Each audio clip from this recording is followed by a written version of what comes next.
Olá você telespectadora, olá você telespectador da TV Cultura Litoral. A partir de agora você acompanha a edição desta segunda-feira, dia 31 de janeiro. Estamos terminando o primeiro mês de 2022. A edição desta segunda-feira do Opinião 2.0. Vão participar analisando, comentando as notícias com você, o empresário André Orsini e o também empresário João Vilela, que foi prefeiturável pelo Partido Novo em Santos em 2020. Você, telespectadora, você, telespectador, acompanha a discussão e pode mandar para a gente uma opinião, uma pergunta para amanhã que a gente vai colocar no ar, não na edição de hoje, mas coloca no futuro. A primeira notícia é uma notícia muito triste. Um turista de Jundiaí, no sábado à noite, ele tentou escapar de um assalto. Ele teve o carro dele, com a família dele, fechado por dois assaltantes num carro roubado. Ele tentou dar ré para escapar do assalto, porque deve ser difícil mesmo essa decisão. Você para e deixa a sua família à mercê dos assaltantes. Levou 2 tiros, morreu. O carro capotou, a mulher e a filha escaparam. A mulher estava do lado. Agora, o que a gente tem tido são notícias recorrentes de crimes desse tipo em Guarujá. O que denota, Guarujá não é a cidade mais violenta nos números da Baixada Santista, proporcionalmente, mas denota muita crueldade dos assaltantes em Guarujá. Tem sido comum caso em que turista é baleado e morto em Guarujá. André, boa tarde. Boa tarde, Paulo. Boa tarde, Vilela. Boa tarde a todos que nos acompanham aqui na Opinião. Então, Paulo, a gente tem visto crimes bárbaros no Guarujá, a morte do médico lá no Perequê e outros crimes também seguidos de assaltos, né? Como esse que acontece. Guarujá tem um problema ali, principalmente na Praia da Enseada, onde ocorreu esse crime aí, da grande quantidade de comunidades ali, desde o começo da Enseada. Esse crime foi ali na Vila Júlia, próximo ao cemitério, que é bem o comecinho, onde tem próximo da Dom Pedro, da Avenida Dom Pedro, mas até o final, lá, até a Praia do Pernambuco, tem várias comunidades.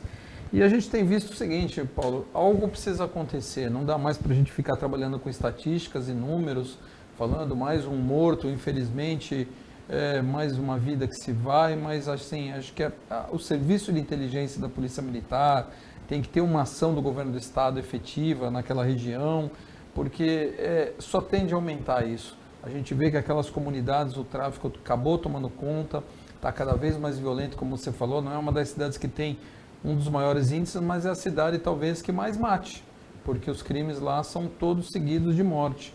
Então, algo precisa ser feito. O governo do estado precisa pensar num trabalho naquilo ali, para que a gente tenha principalmente a segurança, porque Guarujá é uma cidade que vive do turismo, Guarujá é uma cidade conhecida, inclusive internacionalmente, e a gente não pode deixar que isso fique manchado de sangue a história do Guarujá. Então, alguma coisa precisa ser feita, a sociedade precisa se mobilizar, o governo do estado precisa colocar um efetivo que trabalhe mais permanente ali naquela região, principalmente na região da Enseada. Por que eu insisto na Enseada? Porque é a praia mais extensa do Guarujá, é a praia que tem quase que o seu comprimento inteiro por morro, e as comunidades, a grande, a sua maioria, estão na beira dos morros, e ali acaba acontecendo o maior número de roubos. Isso não é de hoje.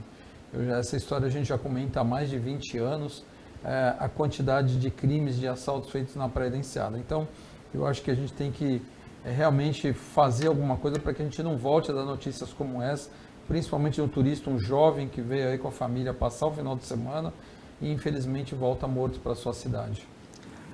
Guarujá depende muito do turismo, aliás, não só Guarujá, como toda a Baixada Santista. E um dos principais fatores que influencia a decisão de um turista para viajar é a segurança, precisa cuidar da segurança. As comunidades, João, elas são constituídas em sua grande maioria de pessoas trabalhadoras honestas. O problema é que elas, muito próximas de zonas de circulação de turista, de circulação de riqueza, elas acabam oferecendo um lugar fácil de abrigo, de esconderijo para criminosos, não é? Boa tarde. Boa tarde, André, boa tarde, Paulo, boa tarde a todos. Olha, a questão da segurança pública, claro que passa muito pela questão das leis, mas aí é governo federal, Passa muito pela questão dos estados, porque a segurança pública é responsabilidade dos estados, mas vamos lembrar algumas coisas. Por exemplo, a cidade mais segura do Brasil fica no estado de São Paulo, é Jaú. Por que a cidade de Jaú consegue e as cidades ao entorno dela não conseguem? Qual que é a diferença que você tem? Então são vários fatores. Desde você coibir aquele pequeno crime precoce, porque esses caras que estão atirando hoje são pessoas que já fizeram coisas muito menores. Já furtaram, já começaram pequeno e vão indo, e o crime começa a levar a coisas mais violentas. Então, nós temos que coibir essa questão toda. Isso envolve várias secretarias. E aí nós temos, infelizmente, na nossa região, mas isso é uma praga no Brasil, pessoas incompetentes sendo colocadas em secretarias por apenas afinidade política ou amizade. E aí nós temos um grande problema. Pessoas que não têm competência para fazer o seu trabalho. Isso envolve desde educação, isso envolve habitação, isso envolve a parte toda de zeladoria da cidade. Uma cidade, a gente sabe muito bem, aquela teoria das janelas quebradas, que a gente sabe como é que funciona a violência. Agora, Guarujá escolheu um caminho e não é um caminho bom. Isso não é de hoje, como o André bem colocou. Isso tem pelo menos uns 30 anos que Guarujá está abandonada pelas autoridades municipais. Eu sou muito municipalista. A gente sabe que o problema a gente fica esperando a solução do governo federal ou do governo estadual, mas a maioria das soluções vem do município, de pessoas competentes colocadas no lugar certo da forma certa. É assim que a coisa vai melhorar. Isso aconteceu no sábado. Na quinta-feira, houve um caso oposto de excesso policial, que é um caso interessante para a gente analisar. Um cantor, um tenor negro, que atravessava na Balsa Santos, Guarujá, ele estava no carro dele, um jipe, e ele foi abordado por 2 policiais militares, mas com arma apontada para ele, mandando ele sair do carro, perguntando se o carro era dele e depois se tinha drogas no carro. Encontraram apenas 2 cadeiras de praia no porta-malas. Ele entende, ele sugere que foi uma abordagem aí um pouco racista, André. Olha, Paulo, esse é um tema difícil, né, da gente comentar, mas quem já passou por isso, e eu já passei por isso, ser abordado dessa forma por policiais na rodovia dos imigrantes, também, segundo eles, o que chamou a atenção foi o meu carro, e me abordaram desta forma, pararam uma viatura com as portas abertas, armas apontadas para mim, mandaram eu sair com a mão na cabeça, quer dizer, um excesso de autoridade, um excesso de abuso. Mexeram na minha mala, eu estava indo viajar, estava indo a Salvador, mexeram na minha mochila, na qual tinha contratos, e assim, só quem passa por isso sabe, Paulo, como é que a gente fica ali fragilizado, impotente, sujeito a um policial muitas vezes despreparado, né, e a gente começa a se questionar que país é esse que a gente vive, que tem que ser abordado dessa forma. Por outro lado, a gente vê N casos que a polícia tem, quando ela vai fazer uma abordagem, recebida a tiros. Então, assim, o problema hoje que envolve a segurança é um problema geral de sociedade, a descriminalização por ser negro ou por você ser jovem, estar num carro, às vezes de um valor um pouco mais alto, chama a atenção da polícia.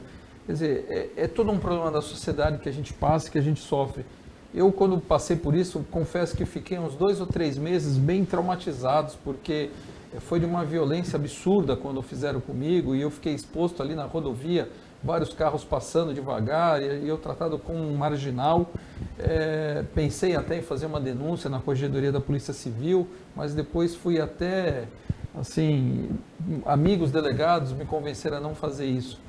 Mas realmente quem passa sabe como é que isso atinge a nós, porque pessoas do bem, trabalhadoras, aquelas que acordam, vão trabalhar, ganham o seu dinheiro porque tem um automóvel, às vezes, que chama um pouco mais de atenção, e por ter uma cor negra é abordado dizendo, o automóvel é seu, o carro é seu, quer dizer, ou se é vendedor de drogas, quer dizer, a gente ainda não conseguiu superar isso, isso causa traumas que só quem passa por isso sabe como é que é feito, Paulo? Porque eu me senti realmente muito impotente e fiquei assim muito fragilizado com a atitude daqueles policiais na época. Eu entendo muito bem o que esse rapaz passou.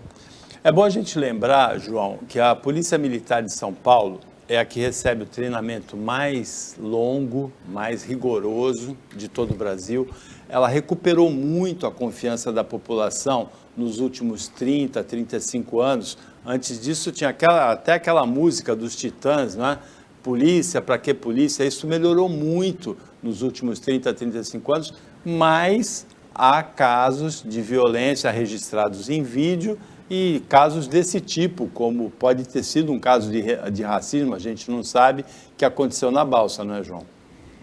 É uma coisa lamentável. Eu tenho muitos amigos, inclusive na Corregedoria da Polícia Militar, eu tive tio, meu tio era delegado da Polícia Civil, tem muitos amigos, e a gente lamenta, porque às vezes maus policiais têm uma abordagem errada. Imagina, por que na Balsa faria daquela forma com a pessoa? A gente começa a achar que é.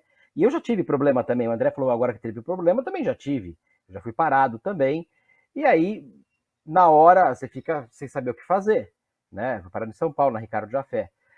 É assustador o que acontece com alguns maus policiais. É exceção da exceção, a Polícia Militar e a Polícia Civil do Estado de São Paulo têm sido realmente muito atuantes e atuando bem, mas infelizmente tem as pessoas que fazem da forma equivocada. Não há motivo. Aliás, é o grande problema sempre da segurança, né? Tem que agir com inteligência e não com a brutalidade.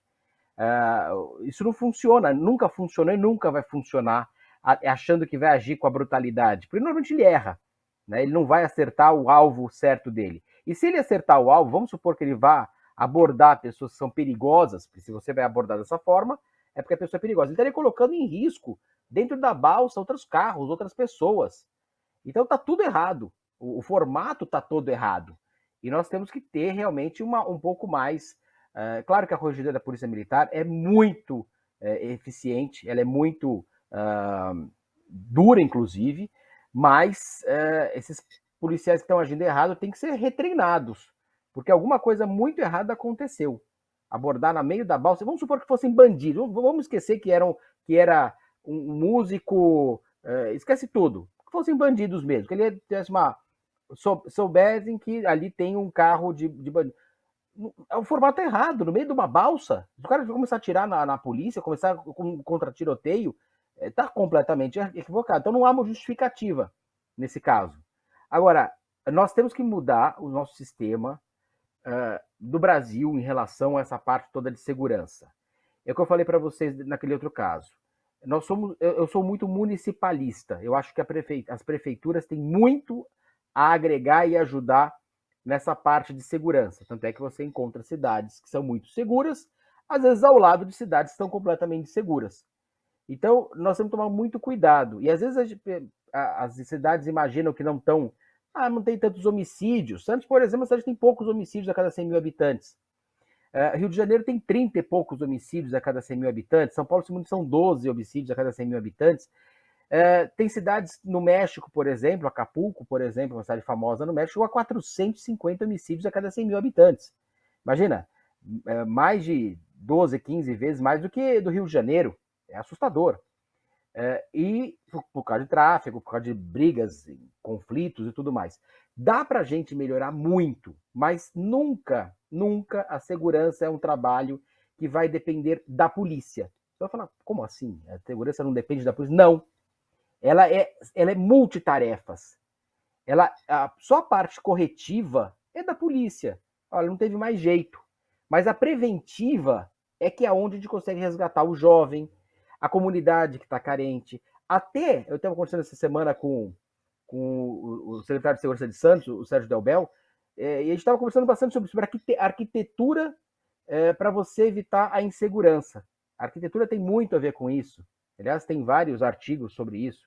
Então, tudo, desde como é que funciona uma sociedade que é carente muitas vezes e também propicia o tráfico se alojar ali, como você falou, cria uma forma de se esconder, então é por isso que acontece muito. Então tem muita coisa para a gente fazer, mas infelizmente as pessoas acreditam que maior segurança é colocar polícia na rua. E não é. Não é. É o contrário. Quanto menos polícia tiver, pode ter certeza, se você fizer o trabalho certo do outro lado, do lado da prevenção, ela não vai fazer tanta falta. Porque a prevenção é que é o trabalho. A repressão é quando o resto do trabalho não deu certo. 0 para o intervalo bem rapidinho e volta já já.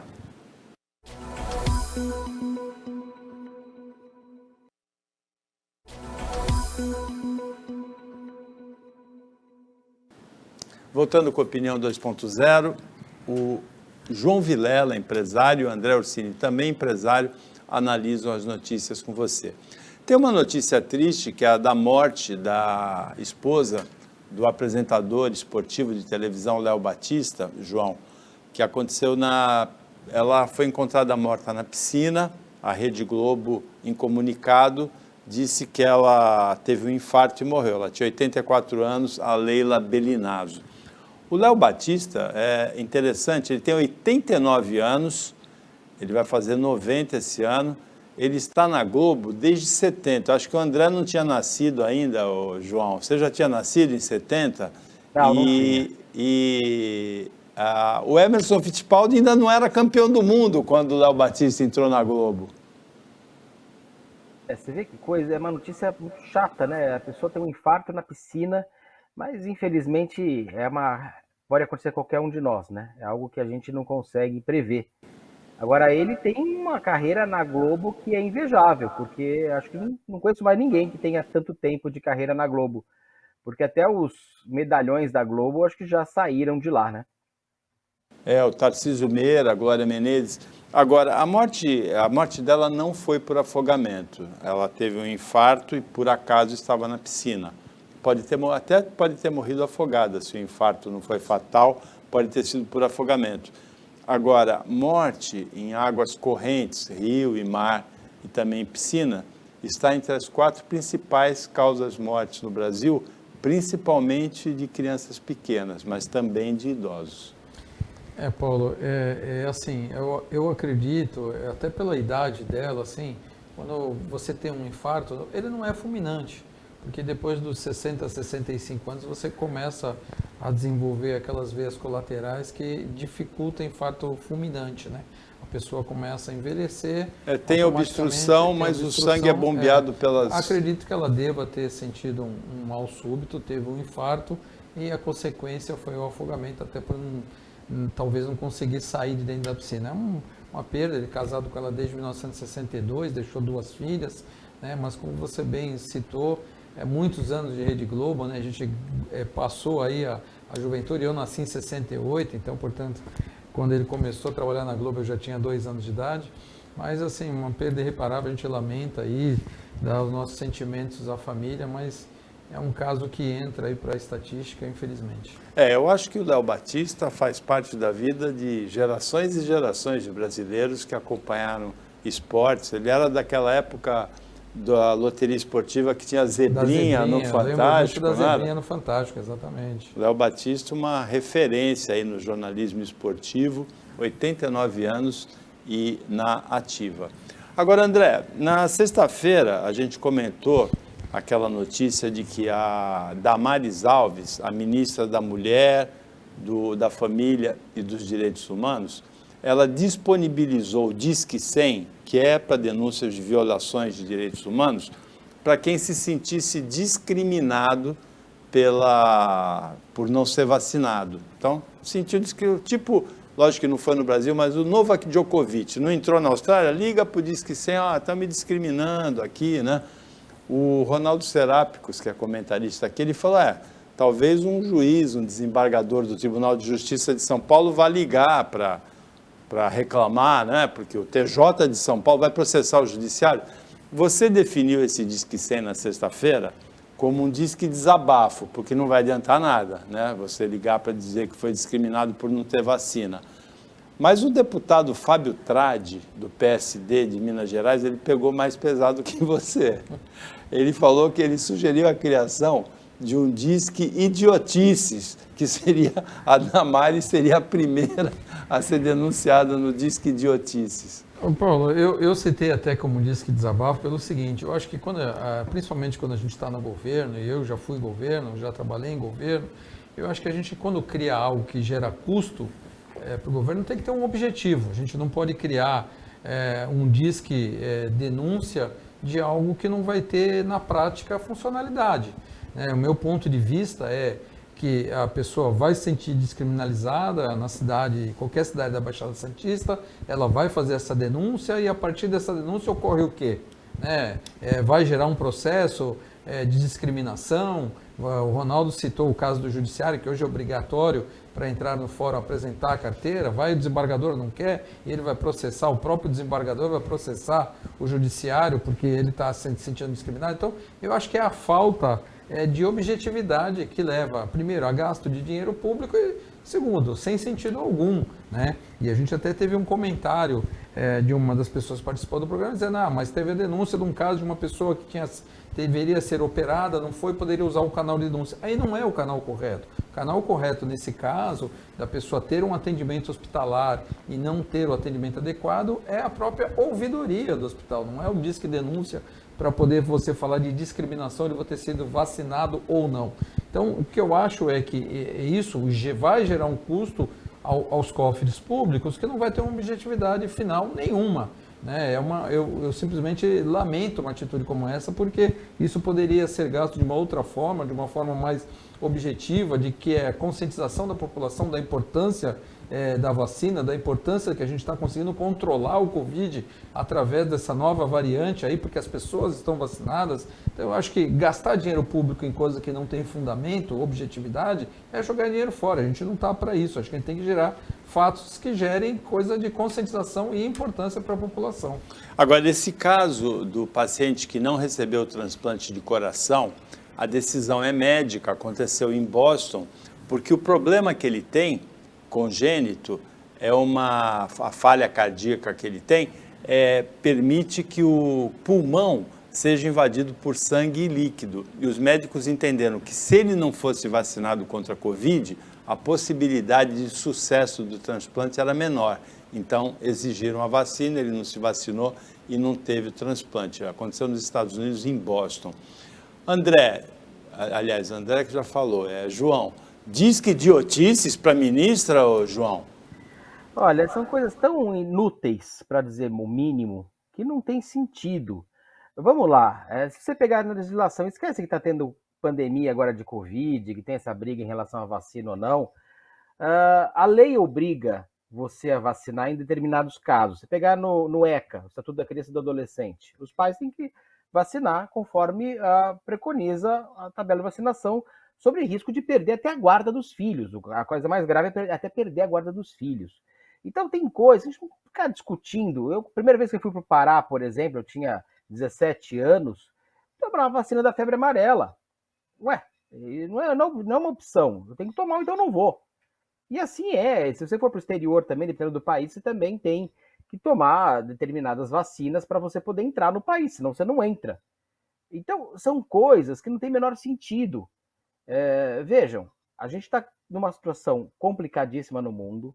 Nós temos as vacinas já foram ministradas para 160 milhões de brasileiros, se não mais.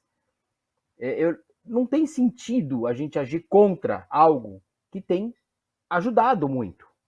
Então não tem porquê. É uma discussão inútil. É como o Ronaldo, o Serápicos falou para você, é verdade, vai processar o Tribunal de Justiça porque não vai deixar entrar. E não vai deixar entrar mesmo. O problema é esse, a gente não sabe, resolve a vacina só? Não resolve só a vacina.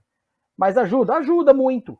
Então, são coisas que tem que ter realmente um mínimo de bom senso. Agora, criar um número para a pessoa ligar lá e se lamentar, liga para a mãe.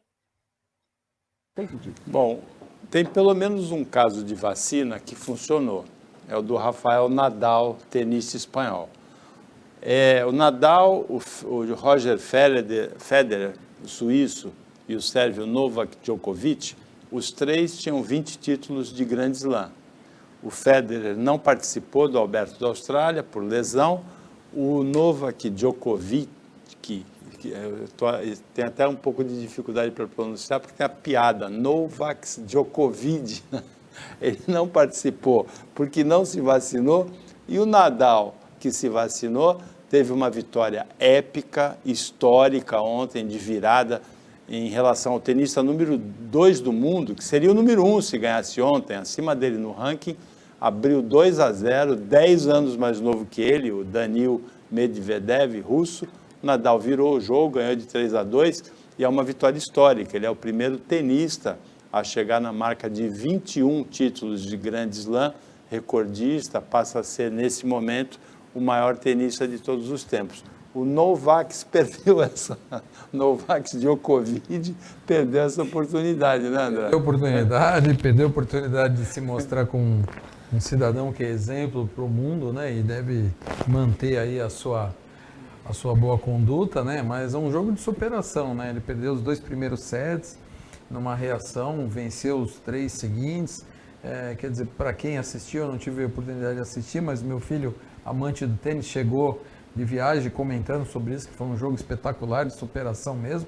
Parabéns a ele, 21º Grand Slam aí para sua carreira, e mais uma história de superação, porque há pouco tempo atrás ele estava com um problema de lesão e também teve essa recuperação, né? É justamente isso, João. Em setembro, veja só, o Daniil Medvedev ganhou o Aberto dos Estados Unidos. O Nadal, em setembro, estava andando de muleta, tratando de uma lesão no pé. Em dezembro, teve Covid. E agora, em janeiro, supera tudo, inclusive os 10 anos de diferença do adversário mais novo, e se torna o maior tenista de todos os tempos. Vacinado. Pois é. Não, tá essa discussão no mundo inteiro. É o mundo inteiro com essa discussão. Eu acho tão inútil. O outro lá que resolveu ir, que gera aquela confusão toda, então não vai, sabe? Perde-se uma oportunidade por bobagem. Eu tomei as 3 doses da vacina, minha mulher tomou, minha filha tomou agora a primeira dose, que foi liberada para criança. Minha mãe tomou, meu irmão, todo mundo que tomou, ninguém ficou mal por causa disso, ou se teve alguma reação foi muito leve. Bobagem, ficar discutindo essas coisas, os caras estão perdendo oportunidade, só isso. Uma luva desenvolvida na USP é o tipo da notícia interessante, porque é da tecnologia, né? Uma luva desenvolvida na USP, André, ela serve para detectar a presença de agrotóxicos nos alimentos. Porque tem muita falação, né, que agrotóxico do alimento provoca câncer, se tem, se não tem, se deixa de molho com bicarbonato de sódio, né, o agrotóxico. Agora é a luva lá, a luva detecta se tem agrotóxico ou não. Tecnologia desenvolvida na Universidade de São Paulo. Olha, Paulo, me recordo há muitos anos atrás aquele caso do cantor Leandro, né, da dupla Leandro e Leonardo, que foi através de um trabalho que ele realizava quando jovem, na colheita de tomates, tinha contato com agrotóxico e depois desenvolveu aquele câncer que levou à morte. No miastino, né? No miastino, exatamente. Então, assim, parabéns ao USP aí por ter desenvolvido essa luva que vai ajudar, né? Ela deve ter um índice aí que ela respeita, que deve ser o índice tolerável, e acima disso ela acusa. É muito bom, porque a gente consegue aí ter um maior controle, principalmente dos entrepostos, que compram, né, frutas, verduras e legumes diariamente e tem que colocar na prateleira dos seus supermercados, e bom para também o usuário final, que sabe que aquilo tem um melhor controle de qualidade. O agronegócio no Brasil é muito forte, mas a gente precisa solucionar essa questão. O Brasil é um dos países onde o uso do agrotóxico é mais intenso e que contraria regras que são adotadas em outros países, não é? Sim, inclusive não só agrotóxico, também como a permissão. Inclusive foi um caso que teve passado recente agora, que era a questão do pelo de rato no molho de tomate. Uma questão que foi levantada agora há 3, 4 anos atrás, que o Brasil permite acima da média mundial, né? E a gente até na época se levantou, poxa, mas tem pelo de rato em molho de tomate? O Brasil tem uma tolerância para isso, então é um dos países que mais tem tolerâncias ao uso de agrotóxicos e de permissão aí de que alguns alimentos contaminados sejam colocados nas prateleiras. Então é importante aí, quando a iniciativa vem da sociedade encontrar uma solução para isso que sobrepõe a lei, porque aí passa a ser praticamente obrigatório, né? Porque a demanda vai através da exigência. A exigência de quem compra vai ser de que tenha um controle sobre aquele alimento que ele está comprando e que ele vai ingerir. Então, é bom que venha isso, porque aí acaba a exigência da lei e passa a ter a eficácia daquele que produz, que vai conseguir colocar a mercadoria na prateleira. E aí tem a solução, né? A luva detector agrotóxico, não está perdido o alimento. Deixa num banho de bicarbonato de sódio, né, dissolvido em água, e o alimento fica próprio para consumo, não é assim, João? O Paulo, é engraçado, né? É aquela velha história da diferença do remédio e do veneno é a dose. Tanto é que se você pode chamar de agrotóxico ou defensivo agrícola. O que falta é a tecnologia, porque quando o produtor ele vê que a única solução dele ter fruta sem ter contaminação por bichos, por tudo mais que possa acontecer, ele coloca agrotóxico. Se ele fizer errado, ele vai prejudicar o alimento. Mas é caro também o agrotóxico. Então, se ele utilizar técnicas que hoje é bem possível de fazer sem o agrotóxico, ou com menos, usar como defensivo agrícola. Parece um jogo de palavras, mas não é. É muito diferente você utilizar como agrotóxico, que você utiliza ali para matar os bichos que você não quer que esteja no alimento, para você ter um alimento mais eficiente, vamos dizer assim, você consegue eliminar essas pragas. E outra forma é defensivo agrícola, que é o mesmo produto, só que na dose certa, na quantidade certa e utilizando outras técnicas para você reduzir o uso. Porque é aí que está. Inclusive, é muito mais caro você usar o agrotóxico. Então, você tem formas hoje, a Embrapa, uma série de entidades, de agências que conseguem dar uma orientação melhor ao produtor. Porque muitas vezes é o vício do uso, né? A pessoa está acostumado a usar daquela forma, aprendeu a usar daquela forma e não muda. E quando você tem técnica, esse que é o diferencial do país, que tem que ser, ele vai ver que ele vai conseguir ter muito mais eficiência com um custo muito menor. Tem a questão dos alimentos orgânicos, eles não têm o agrotóxico, mas eles são mais sujeitos à contaminação por roedores, por insetos, do que os alimentos com agrotóxico. Então, o agrotóxico tem que lavar para tirar a toxina, e o orgânico tem que ser bem lavado também para eliminar a contaminação, que não é combatida justamente pelo agrotóxico. Opinião volta depois do intervalo.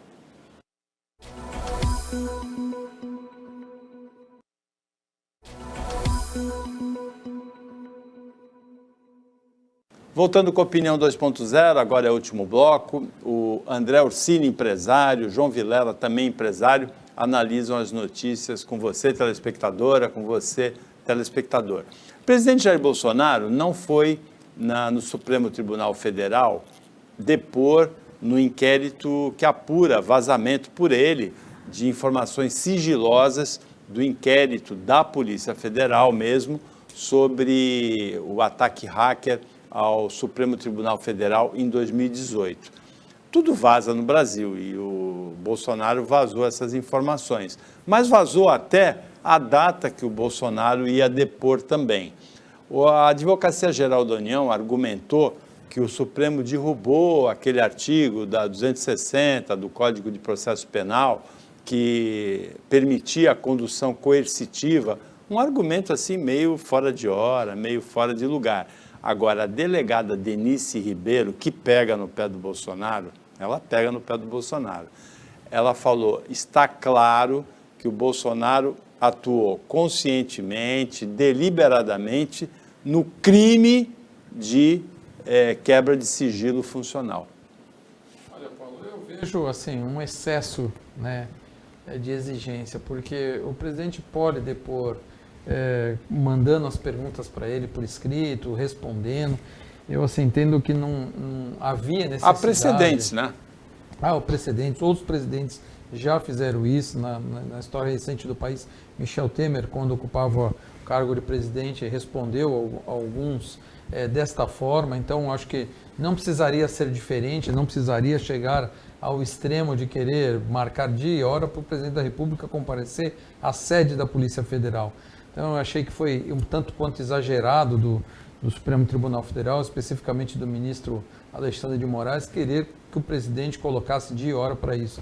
Eu entendo que, logicamente, que ele deve explicações ao Judiciário, deve explicações ao Supremo, mas também tem a prerrogativa de ser presidente da República e de poder responder a esses questionamentos por escrito, assim como foi feito por outros presidentes. João. O Supremo ele não deveria legislar. Ele cancela um preceito legal. Veja, quem faz as leis são as assembleias, são os congressos, não é o Supremo. O Supremo não pode. O que aconteceu? Esse precedente que ele utilizou foi porque a época do Lula, que tinha condução coercitiva, e o Sérgio Moro mandou fazer a condução coercitiva, e o Supremo foi lá e derrubou o artigo. Falou, não vale. Se não vale para um, não vale para ninguém. Então você vê como é que a coisa funciona ou não funciona no Brasil como deveria. Porque se está na lei, se passou pelo Congresso, se foi a vontade do Congresso, que teoricamente é a vontade popular, né? Você elege o deputado para isso, você elege, porque nós temos uma democracia representativa, você elege o seu representante para que ele vote da forma que você pensa, pelo menos isso é a teoria do negócio. E foi feito um código de processo penal, foi feito um código penal, e isso tem que estar atrelado à lei. O judiciário não pode simplesmente invalidar uma norma legal sem alegação de motivo nenhum, e não tem motivo nenhum ali. Simplesmente para ajudar o ex-presidente Lula. E agora o Bolsonaro usa o mesmo artifício, a mesma chancela do Supremo Tribunal Federal que ajudou o Lula, agora ajudou o Bolsonaro. Você vê como que abrir precedentes dá muito problema, né? Todo ano a gente enfrenta problemas de tragédias provocadas pelas chuvas no Brasil. Todo ano, é invariável. Já tivemos no ano passado, no final, nessa época do ano, né, do calor, Bahia, Minas. Em 2020, nessa época também, começo de março, foi aqui na Baixada Santista, Guarujá e Santos. Ontem, domingo, chuvas muito fortes, alagamentos, e foram contabilizadas já 19 mortes, sendo que 7 mortes são de crianças, né, 12 de adultos. A situação mais trágica é em Franco da Rocha, na Grande São Paulo, mas também em Budas Artes, também em Ribeirão Preto, também em Franca, uma situação realmente que, não sei, entra ano, saindo, a gente não resolve isso, André. Paulo, se não enfrentar o problema de frente com o que realmente tem que ser feito, é o que você falou, entra ano, sai ano, a gente vai ficar contando essas notícias. Normalmente em áreas ocupadas inadequadamente, né? Você pega os casos que você citou na Baixada Santista, do Guarujá, Cubatão, sempre em área de encostas, área onde a própria natureza... Em 2020 em Santos também, Em Santos, onde a própria natureza serve uma espécie de escoamento de toda essa chuva que acaba caindo em cima dos morros, então uma área que fica mais fácil de ter um problema de erosão, o solo fica mais sujeito a deslizamentos. E o que acontece? O governo, você pega essas regiões, Franco da Rocha, Embu, eu até conheço relativamente bem, porque já fiz empreendimentos lá, já andei bastante por lá. São normalmente áreas de morro ocupadas já há bastante tempo por comunidades, grandes comunidades, nas regiões carentes ali da periferia de São Paulo, do entorno da Grande São Paulo, são ocupadas. E o que acontece? Acaba virando cidades, a própria prefeitura de Franco da Rocha, a sede do fórum, num vale, realmente no buraco. A Câmara também, né? A Câmara Municipal ao lado. Então, quer dizer, aquilo ali não tem como você... o prefeito ontem ainda deu uma entrevista dizendo já temos verbas para criar 2 piscinões. Eu acredito que não seja necessário, não seja suficiente, não seja suficiente 2 piscinões, Paulo. Porque, assim, a gente tem visto uma mudança climática, que as pancadas de chuva têm ocorrido cada vez mais, uma intensidade mais forte. Então, quando você faz os piscinões, você faz o piscinão, que é uma espécie de um retardo do escoamento de água para os rios. Mas se os rios não tiverem sido desassoreados, se os rios não tiverem sido, principalmente as suas margens, recuperadas, que muitas das partes estão ocupadas por construções irregulares, não tem um escoamento. E aí o próprio piscinão acaba transbordando e a tragédia fica até um pouco, em alguns casos, maior. Então eu acho que o que a gente tem que enfrentar é o problema de frente. Esse tipo de ocupação em áreas que não são devidamente regulares para ocupação habitacional, tem que haver um plano de remanejamento disso. Seja demorar 10 ou 20 anos, o que temos que fazer? No Brasil, a gente tem que aprender a fazer o trabalho de congelamento de comunidades. Por quê? Porque a partir do momento que você faz um trabalho de remoção, novas ocupações ocorrem. Por quê? Porque querem ser beneficiados com aquilo. Então, o Brasil precisa enfrentar de vez esse problema de ocupar áreas que não podem ser ocupadas, literalmente, áreas como vales, onde está, inclusive, a sede da prefeitura, do fórum, como você lembrou, aí da Câmara Municipal. Por quê? Porque a natureza vai cobrar conta, e na hora que ela cobra a conta, leva vidas humanas juntos. E a gente tem tragédias como essa que a gente anuncia todo mês de janeiro. Encosta, a ocupação de encosta sempre apresenta esse risco. E a margem do rio, ela não pode ser habitada, não pode ser ocupada, nem por marginal, como é no caso de São Paulo, porque você impermeabiliza, a água da chuva vai muito rapidamente para o rio, não passa pelo percurso natural, né, de se infiltrar na terra e de caminhar até o rio, e o alagamento, a inundação é muito rápida e muito intensa. Então, isso aí é falta de planejamento, João. Sem dúvida, falta de planejamento, o André foi bem preciso. Mas você dá uma ideia, né? Em 2002, nós estávamos passando por aquele apagão por falta de energia elétrica. O governador de São Paulo, na época, eu não vou nem contar quem é, que vocês sabem quem chamou um grande especialista em inglês, que era um cara que tinha feito consultoria para o mundo inteiro em relação à falta d'água. E ele percorreu de helicóptero aqui o estado de São Paulo, tal, e faltando água, e falou, não, eles não têm falta de água, eu não vou fazer nada aqui, eles têm falta de gestão. É isso que acontece com o Brasil. A incompetência dessas pessoas é enorme. Claro que não dá para você aceitar, como aconteceu, você foi bem claro, em 2020, em Santos, aconteceram muitas mortes, no Guarujá aconteceram muitas mortes, acontecem todos os anos, é uma tragédia anunciada em áreas, 99% dos problemas são em áreas que não deveriam estar daquela forma, porque algum vereador, porque algum prefeito, porque alguém achou que poderia fazer campanha política liberando para as pessoas morarem ali. Isso acontece todos os anos. Então, se a gente não mudar esse sistema, inclusive de como fazer a habitação popular, está errada, está muito errada. E outra coisa, nessas comunidades tem problema de saneamento básico, que também contribui. Bananeiras que o pessoal planta, às vezes, nas encostas, que a gente sabe que vai dar problema. Então, tem vários problemas que as pessoas fazem por falta de gestão, por falta de competência. E cada ano a gente vai vendo esses incompetentes cada vez mais poderosos. A maneira em encosta é extremamente perigosa porque ela facilita o deslizamento. Agora, João, como é que você viu, como é que você analisa a luta entre o pugilista aposentado, 4 vezes campeão mundial, o baiano Acelino Popó de Freitas, e o comediante, o humorista Whindersson Nunes? Humorístico, né? É óbvio. Claro que foi uma brincadeira que eles fizeram, porque se o Popó quisesse ser realmente profissional nessa hora de querer fazer, realmente tinha desmanchado o cara. Não adianta, o cara que é profissional, ele nessas áreas principalmente, é que nem, por exemplo, eu lembro uma vez que o Ronaldo Fenômeno já estava completamente fora de forma, e foi um cara jogar com ele futebol, um amigo dele jogar futebol, falou, tá fora de forma, eu tô de forma, e o Ronaldo deu um show, porque o cara é profissional, ele fora de forma é melhor que qualquer um de nós em forma. Então, esses caras que são profissionais, não adianta querer achar que você vai competir porque você é mais novinho, ou sei lá, que você treinou um pouquinho. Não tem jeito, o cara é profissional. Esses caras derrubam qualquer um que ache que esteja em forma amador. Porque o cara é profissional, ele ganhou a vida dele com isso. Então não adianta, você não vai jogar melhor, mesmo que um jogador de futebol profissional fora de forma. André, se o Acelino desafiar você, como é que você vai fazer? Se você for o próximo desafiado. Prefiro faltar nesse dia, Paulo. Não tenho a mínima aptidão pelo boxe.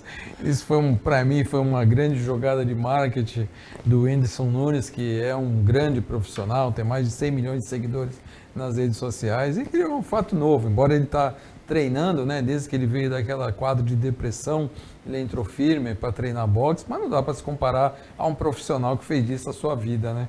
Agora, para terminar o Opinião de hoje com uma notícia, um final feliz, né, um happy end, foi encontrada a cadela Pandora, que foi procurada por 45 dias, ela tinha desaparecido, André, numa conexão de voo da Gol. Então, foi uma falha, né?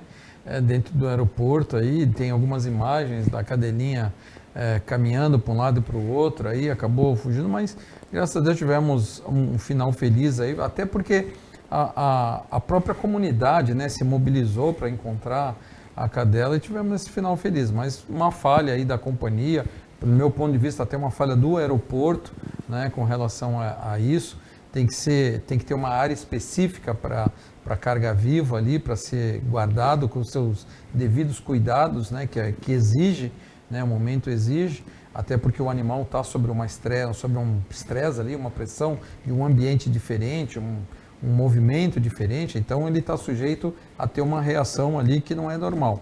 Mas a gente tiver um final feliz aí, voltou a seus tutores aí e deu tudo certo no final.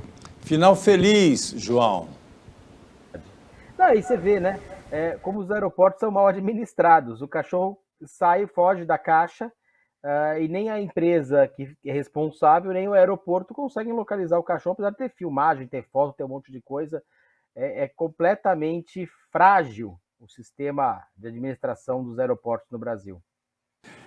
Com essa notícia, com esse final feliz, nós chegamos ao final também feliz do Opinião 2.0.